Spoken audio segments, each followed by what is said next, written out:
Graça e paz, igreja. Amém. Mais uma vez é uma alegria poder participar com vocês neste culto, adorar a Deus, ter comunhão, participar da mesma fé. Isso é um momento de alegria, de comunhão. E nesse momento também queremos compartilhar a palavra de Deus com vocês que estão aqui presentes, também com nossos irmãos que estão participando pelo Facebook. O livro escolhido desta noite é 1 Reis. Eu vou trazer uma visão panorâmica do livro e depois nós vamos para 1 Reis, capítulo 17, do verso 1 até o verso 10, onde vamos discorrer algumas qualidades, 3 qualidades do profeta Elias. Mas é importante que a gente conheça um pouco dessa visão, dessa cosmovisão da época em que esse profeta viveu e qual que é o contexto religioso e político. 1ª e 2ª Reis eram apenas um livro, um rolo que compunha esses 2 volumes para os hebreus. Ali foi apresentado a sabedoria do rei Salomão, o homem mais sábio que existiu, a construção do templo, o perigo da mistura da fé e do casamento misto, ação divina nas guerras. Deus também revelou o seu reino eterno, como está escrito em 1 Reis, capítulo 9, verso 5. Então confirmarei o trono do teu reino sobre Israel para sempre, como falei acerca de Davi, teu pai, dizendo: não te faltará sucessor sobre o trono de Israel. E aí nós temos Jesus Cristo, que reina hoje e para todo sempre. Também em 1 Reis e 2 Reis, nós encontramos um relacionamento do governo real, ou do governo do rei, com a lei de Deus e com a justiça. E é sempre estabelecido um julgamento para cada reinado. 1 Reis, capítulo 14, do 21 até o 24, está escrito: Roboão, filho de Salomão, reinou em Judá. 41 anos de idade era Roboão quando começou a reinar, e reinou 17 anos em Jerusalém, na cidade que o Senhor escolhera de todas as tribos de Israel, para estabelecer ali o seu nome. Naamá era o nome de sua mãe, Amonita. Fez Judá, a cidade, o que era mal perante o Senhor. E aqui nós temos a evidência de um julgamento do próprio Deus sobre o reino do sul, o reino de Judá, cuja capital era Jerusalém. Continuando. E com os pecados que cometeu, o provocou a zelo, mais do que fizeram seus pais, porque também os de Judá edificaram altos, estátuas, colunas e postes ídolos, no alto de todos os elevados outeiros e debaixo de todas as árvores verdes. Havia também na terra prostitutos cultuais. Fizeram segundo todas as coisas abomináveis das nações que o Senhor expulsara de diante dos filhos de Israel. Então nós vemos aqui um reino do sul também se desviando do caminho de Deus, da lei de Deus, e também sendo julgado com isso. Andou mal perante Deus. E mais um exemplo se encontra em 1 Reis, capítulo 15, verso 11, onde lemos: Asa fez o que era reto perante o Senhor, como Davi, seu pai. 2 padrões. Um padrão Davi, homem segundo o coração de Deus, que andou no caminho de Deus, e todos os reis que governavam segundo a palavra de Deus tinham essa referência. E os reis que faziam coisas mais perante Deus tinham um padrão de Jeroboão. E ainda em 2 Reis, capítulo 17, verso 13 a 20, nós vemos a advertência de Deus, tanto para o reino do norte como para o reino do sul. O Senhor advertiu Israel e a Judá por intermédio de todos os profetas e de todos os videntes, aqueles que tinham visão, dizendo: voltai-vos dos vossos maus caminhos e guardai os meus mandamentos e os meus estatutos, segundo toda a lei que prescrevi a vossos pais, e que vos enviei por intermédio dos meus servos, os profetas. Porém não deram ouvidos. Antes se tornaram obstinados, de dura serviço com seus pais, que não creram no Senhor seu Deus. Rejeitaram os estatutos e as alianças que fizeram com seus pais, como também suas advertências, com que protestara contra eles. Seguiram os ídolos e se tornaram vãos.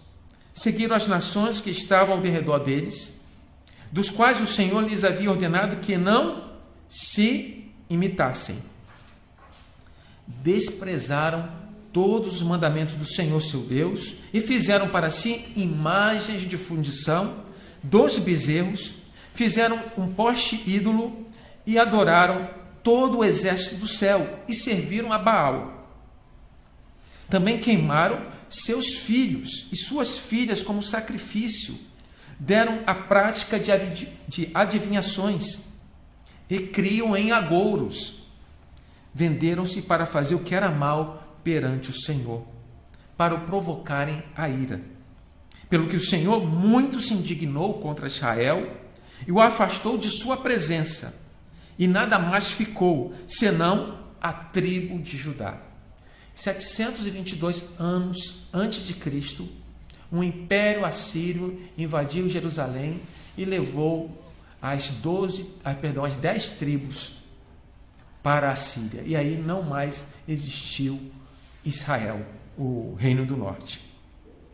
Continuando, também Judá não agradou os mandamentos do Senhor, seu Deus, antes andaram nos costumes de Israel, que Israel introduziu. Pelo que o Senhor rejeitou a toda a descendência de Israel e os afligiu e os entregou nas mãos dos despojadores, até que os expulsou da sua presença. Judá também sofreu, em 587 a.C., o cativeiro sobre o império de Nabucodonosor, o império babilônico. E durante 70 anos ficaram lá e se arrependeram e voltaram para a sua terra. Enfim, queridos, todo governo humano falha quando não leva em consideração Deus. Temos aqui um povo que foi escolhido para ser bênção a todas as nações. Tinha lei, tinha os profetas, presenciou grandes milagres de Deus e mesmo assim se desviou. Fez o que era mal perante Deus e veio o julgamento. Antes do julgamento, Deus enviou os profetas, os advertiu e mesmo assim o coração duro levou para o distanciamento de Deus. Então o livro vai revelar tanto a questão política como a questão religiosa do povo de Israel, reino do norte, e como o povo de Judá, reino do sul. Vai falar sobre fé, adoração e julgamento. E, enfim, chegamos no texto que nós queríamos, tá? Acabe reinou 22 anos, reino do norte, de 874 a 853 a.C.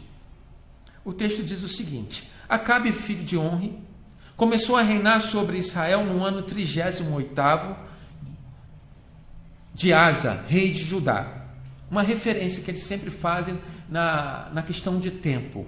Existia 2 reinos, tá? Reino, como já falei aqui, reino do norte e reino do sul.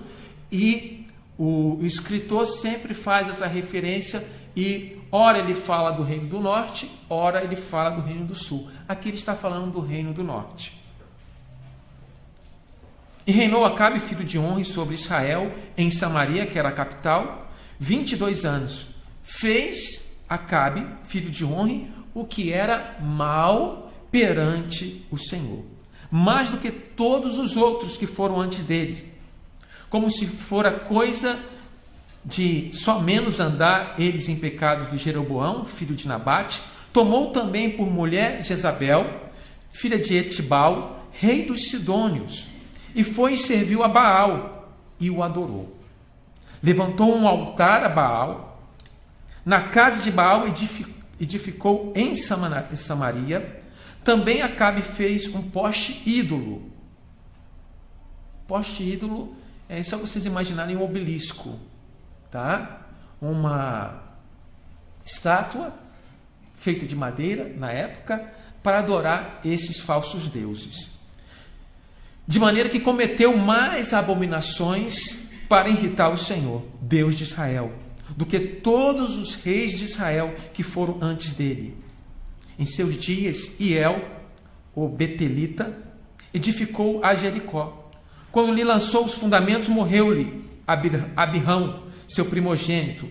Quando lhe pôs as portas, morreu Segube, seu último, segundo a palavra do Senhor que falava por intermédio de Josué, filho de Nun. Agora sim, esse é o contexto. Tá? Tivemos uma visão geral e agora uma visão específica do reino de Acabe, do reinado de Acabe, que fez tudo de errado. Esqueceu dos mandamentos, não considerou a lei de Deus, e ainda fez muito mais. Tá? Fez um templo para Baal, construiu esses postes ídolos e ainda casou-se com a filha de Etibal, Jezabel, que era de outra nação, era Sidônio. Enfim, vamos então para o texto. 1 Reis, capítulo 17, do 1 até o verso 10, está escrito: Então Elias, o tesbita, dos moradores de Gileade, disse a Acabe: Tão certo como vive o Senhor, Deus de Israel, perante cuja face estou, nem orvalho, nem chuva haverá nestes anos, segundo a minha palavra. Veio perante o Senhor, veio-lhe a palavra do Senhor, dizendo-lhe: Retira-te daqui, vai para o lado oriental e esconde-te junto à torrente de Querite, fronteira com Jordão. Beberás da torrente, e ordenei aos corvos que ali mesmo te sustentem. Foi, pois, e fez segundo a palavra do Senhor. Retirou-se e habitou junto à torrente de Querite, fronteira ao Jordão. Os corvos lhe traziam pela manhã pão e carne, como também pão e carne ao anoitecer, e bebia da torrente. Mas passados dias, a torrente secou, porque não havia chuva sobre a terra. Então lhe veio a palavra do Senhor, dizendo: Dispõe-te e vai para Sarepta, que pertence a Sidom, e demora-te ali, onde ordenei a uma mulher viúva que te dê comida. Então ele se levantou e foi a Sarepta. Chegando à porta da cidade, estava ali uma mulher viúva, apanhando lenha. Ele a chamou e disse: Traze-me, peço-te, uma vasilha de água para eu beber. Até aqui, queridos irmãos e irmãs. Elias foi usado poderosamente na mão de Deus. Se você ler o capítulos, continuar lendo aqui o capítulo 17, 18 de 1 Reis, você vai verificar que ele profetizou uma seca para Israel. E não foi uma simples seca de 1 ano, foi 3 anos e meio. 3 anos e meio. Eu acho que muitos aqui já trabalharam na agricultura, já trabalharam com terra, plantando, e sabe o que significa ficar sem chover. Nós, como estamos aqui na cidade, quando falta água, ainda tem água na caixa d'água, você vai sentir, talvez você nem sinta, né? E quando tem a seca, até os reservatórios baixarem, tá? Demora muito. E nós não percebemos, não temos tanto sentimos tanta falta d'água. Mas ali, a seca foi grande, foi 3 anos e meio. No final do relato que nós falamos aqui, Elias foi para um lugar, Sarepta, e chegou com sede, porque não tinha água. E ele mesmo sofria essa questão. Além disso, de ter profetizado que não chovesse mais, Elias também multiplicou a farinha e o azeite desta viúva. Ela só tinha uma refeição. Apenas uma refeição que ela tinha. Para ela e para o seu filho. E o profeta ainda vai lá e pede, faz para mim primeiro. Mas ele era identificado como um homem de Deus, que estava perante a face de Deus, e aquela mulher entendeu isso e obedeceu o profeta. Então houve a multiplicação da farinha e do azeite.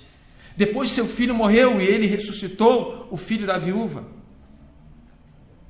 E mais tarde, depois de 3 anos e meio, ele chama Acabe, chama os 450 profetas de Baal e faz um desafio para identificar realmente quem era Deus. Ou se Baal, ou se realmente Deus eterno que nós cremos. O nome de Elias significa Yahvé é Deus. Ou Já, que é a abreviação de Yahvé, é Deus. E eis ali o propósito deste profeta, identificado com esse nome. Mostrar ao povo que se tinha desviado que existia um único Deus. Um único Deus verdadeiro. Um Deus que tinha escolhido cada um para o adorar e para viver conforme a sua palavra. Foi feito 2 sacrifícios. Os profetas de Baal se retalhavam, se afligiam até sangrar, para que fosse respondido com fogo. Realmente, se fosse Deus, ia ser respondido com fogo, ia queimar o sacrifício que foi preparado ali. E eles ficaram até meio-dia. E ao meio-dia, Elias começou a zombar deles. Olha, seu Deus deve estar ocupado, deve estar atendendo outra pessoa. Então chegou a vez de Elias mostrar ao povo que realmente existia um único Deus. Ele preparou o sacrifício, fez uma vala em volta do altar, mandou jogar água em cima do sacrifício, aquela água escorreu até a vala, mandou repetir isso mais uma vez, depois mais uma vez, 3 vezes. Depois orou. E desceu o fogo do céu. E consumiu tudo que estava ali e lambeu a água que estava ali também. Esse é o Deus que nós cremos. Esse é o Deus de Abraão, de Isaac e Jacó. Esse é o Deus que tem nos escolhido. E depois disso, Elias subiu ao Monte Carmelo, e começou a orar, e orou 7 vezes para que Deus mandasse a chuva. Esse é o homem que nós estamos falando. Um homem usado tremendamente por Deus. E podemos pensar assim, não, Elias é um super profeta. Mas não. Tiago capítulo 5, verso 17 está escrito: Elias era um homem sujeito às mesmas paixões que nós, e que orando pediu que não chovesse, e por 3 anos e meio não choveu sobre a terra. Era um homem sujeito às mesmas paixões que nós. Não era um super profeta, não. Era um homem usado por Deus. Da mesma forma que eu e você, homem e mulher, servo e serva, podem ser usados por Deus. E para isso é necessário 3 coisas. que eu quero destacar aqui no texto. Versículo 1. Então Elias, o tesbita dos moradores de Gileade, disse a Acabe: tão certo como vive o Senhor, Deus de Israel, perante cuja face estou, perante cuja face estou. Ele estava perante Deus. Ele era um profeta. E o profeta orava. O profeta buscava a Deus. E ele estava na presença de Deus a tal ponto de usar isso de forma afirmativa para falar, ó, não vai chover. Porque ele era um homem de Deus. Estava perante a face de Deus. Ele orava, ele confiava em Deus. Estava em pé, firme, numa atitude de permanência. Estar perante Deus é além de orar, é viver a palavra dele. Apóstolo Paulo era um homem também que estava perante Deus, porque ele disse: não sou eu quem mais vive, mas Cristo vive em mim. Nosso desafio, igreja, irmão, irmã, você que está participando do culto pela internet, é deixar Cristo viver em você. Ou ele é seu Senhor, ou não é. Não existe meio termo. Abraão foi chamado para andar na presença de Deus, Gênesis 17, 1. Enoque andou com Deus a tal ponto de o quê? De ser levado para Deus, ser transladado, não sofreu a morte. Elias também não sofreu a morte. Deus o trasladou, mandou uma carruagem de fogo para levar o seu profeta. Hebreus capítulo 10, verso 11, fala sobre Enoque. Pela fé, Enoque foi trasladado para não ver a morte, e não foi achado porque Deus o trasladara, visto que, como antes de sua transladação, alcançou o testemunho de que agradara a Deus. Estar perante a face de Deus é você agradar a Deus, você agradar ao Pai em suas atitudes, em suas ações, através da sua vida. Segundo ponto, que é muito claro nesses versículos que nós lemos, é que o profeta Elias, ele obedecia a Deus. Vai para a torrente de Querite. Ali ordenei ao corvo que te alimente. Estava pensando aqui lá em casa, né? Numa ilustração. Eu acho que muitos de vocês aqui conhecem Adrianópolis, né? Muitos vieram de lá. E nós, quando fomos lá com a irmã Marciana, com o Márcio, né? Visitar o seu Salatiel, nós passamos por vários rios, né? Riacho, tá? Umas 4 vezes a gente passa de carro em riachos, tá? E lá perto da casa do irmão Edival tem mais um bem pequeno, não é isso? Bem pequenininho, você pode passar por uma ponte e pode passar a pé. E certamente alguém aqui tem contato com a natureza, consegue ter essa visão do que é um riacho. Pense você lá nesse local, mas pense no seguinte modo: não tem casa, sem nenhuma casa, sem nenhuma plantação, tá? Que geralmente esses lugares você tem casa, tem plantação, tá? A irmã Miriam já foi lá também, tá? Tem facilidade, nós estamos aqui na zona urbana, é outra vivência. Então Elias foi para esse local, um riacho, e ele obedeceu a Deus, obedeceu a palavra de Deus, e ele ficou ali sendo alimentado.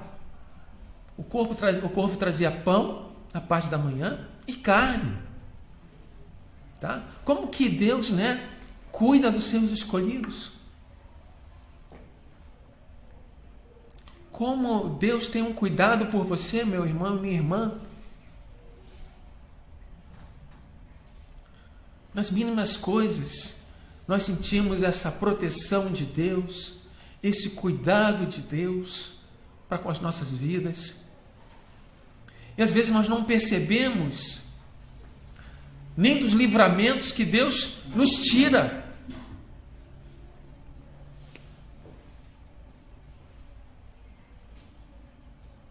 Deus manda, que os seus anjos se acampem ao redor do que os teme e os livre. O profeta obedeceu. Ele obedeceu porque amava o Senhor, porque tinha um relacionamento com Deus, porque confiava em Deus, porque possuía este cuidado de Deus. Mas além de obedecer, ele sabia que Deus é Deus sábio. E que a vontade de Deus, nós sabemos hoje que ela é boa, agradável e perfeita. João capítulo 8, verso 42 está escrito: quem é de Deus escuta as palavras de Deus, por isso vós não escutais, porque não sois de Deus. Precisamos também obedecer a Deus. Precisamos obedecer a sua palavra. Precisamos reconhecer que Ele é um Deus sábio e que tem o melhor para nós.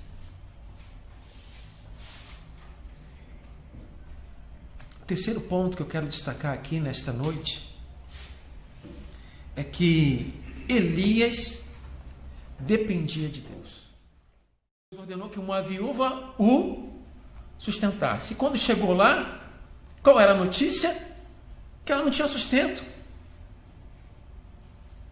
Só tinha uma porção para ela comer com seu filho e morrer. Então esse profeta dependia de Deus. Ele confiava em Deus. Recebia esse cuidado amoroso de Deus. Salmo 27, verso 7 diz: uns confiam em cavalos,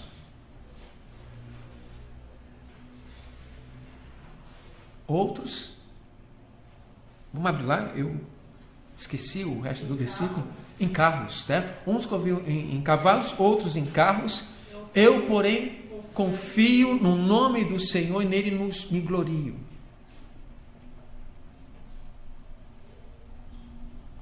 Obrigado, irmã Daniela. Precisamos ter essa confiança em Deus. E na nossa vida cotidiana, que nós temos muitas facilidades, na vida urbana é tudo fácil, né? Temos tudo à nossa disposição, o emprego, o trabalho, e às vezes nós nos tornamos autossuficientes. Esquecemos de Deus. Pois é Ele que nos sustenta. É Ele que dá a força para a gente trabalhar, a saúde. A irmã Ana falou aqui muito bem hoje, né? Testemunhou o cuidado de Deus sobre a vida dela, usando a igreja, usando os irmãos. Precisamos reconhecer que tudo vem dele. E é tudo para Ele. Nossa vida, nosso trabalho, nossos relacionamentos. Tivemos aqui uma excelente explicação do presbítero João Jaime, falando da APMT, Agência Presbiteriana de Missões Transculturais. E ali nós temos um quadro com vários missionários. A irmã Ana leu aqui que nós devemos juntar tesouros no céu. E quando você investe nisso, você está investindo na eternidade, porque aqueles homens, aquelas mulheres estão evangelizando, anunciando essa palavra de salvação. Tudo é dele. Romanos 11:36. Porque dele e por ele e para ele são todas as coisas. Glória, pois, a ele eternamente. Amém.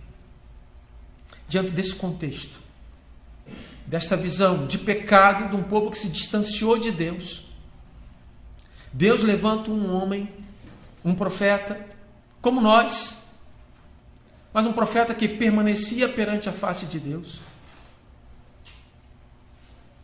Um profeta que obedecia a palavra de Deus. E um profeta que dependia de Deus. Você quer ser usado por Deus? Você quer ser usada por Deus? Então faça isso. Permaneça na palavra de Deus. Permaneça perante a face de Deus. Dedique um tempo de oração do seu dia. Medite na palavra. Tenha comunhão com Deus e com seus irmãos. Participe sempre das atividades da igreja. Venha participar conosco na quarta-feira das reuniões de oração. Viva lá fora, lembrando aquilo que o apóstolo Paulo falou: não sou eu quem mais vive, mas Cristo vive em mim. Obedeça a Deus, obedeça a palavra de Deus. Você que ama a Deus, obedeça. Não seja apenas ouvinte, mas praticante da palavra de Deus. E reconheça que todos nós dependemos de Deus. Dependemos das misericórdias dele. Dependemos da sua revelação, da sua graça, da sua proteção. E reconheça que só existe um Deus. E Deus vos abençoe, Deus os guarde, e que a cada dia Ele possa resplandecer o rosto dele sobre você. Amém?